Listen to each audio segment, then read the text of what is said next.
Program Yield Updating under the 2014 Farm Bill and what you need to know. This is brought to you by the University of Nebraska Extension. I'm Tim Lemons, Extension Educator at the Northeast Research and Extension Center located in Norfolk, Nebraska.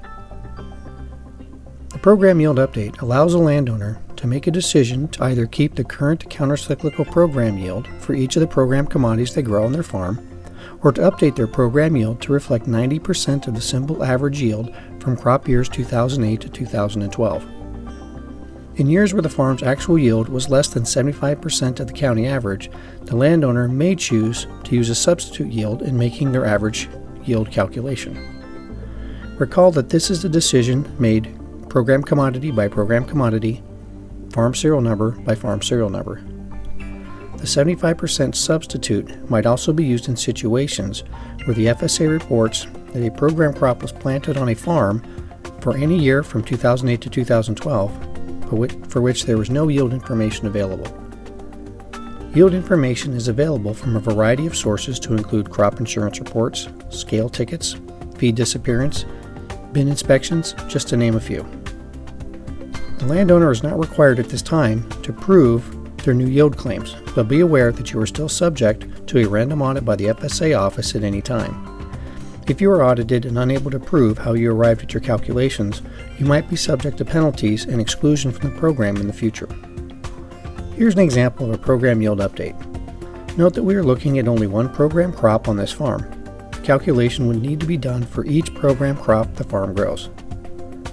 Here I'm using corn, and I have the yield information for the program years 2008 to 2012. Note that I have included the 75% county yield for the corn crop for each of the years. This number is available to you from your local FSA office. In this example, I'm simply going to use a value of 120 bushels per acre. It's very likely that your actual substitute value will be different than mine. In 2008, I show an example where the crop was planted according to FSA records for which I have no yield data. This might simply be because I didn't own the farm at the time, or I'm not able to contact or find the tenant that was farming at that time. In this case, because I know the crop was planted, I'll use the substitute yield in my calculation. So I bring that number down to my calculated yield line.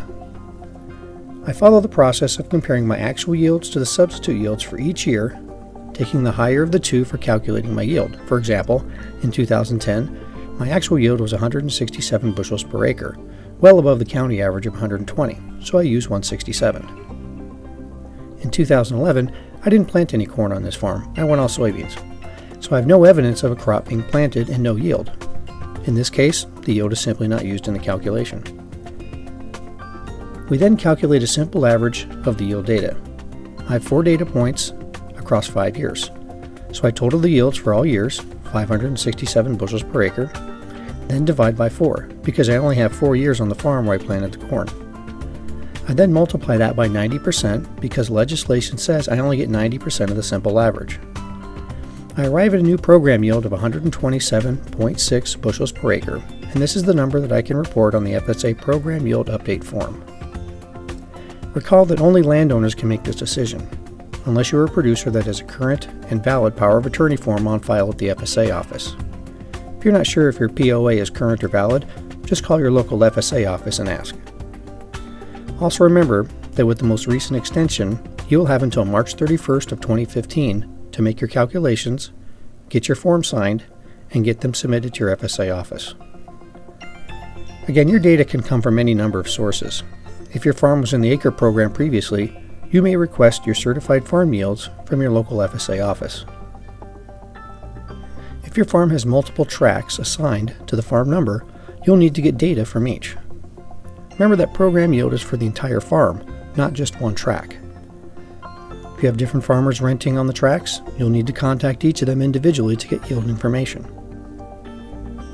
To make your yield calculation for each year, you'll need to total bushels and acres for each parcel.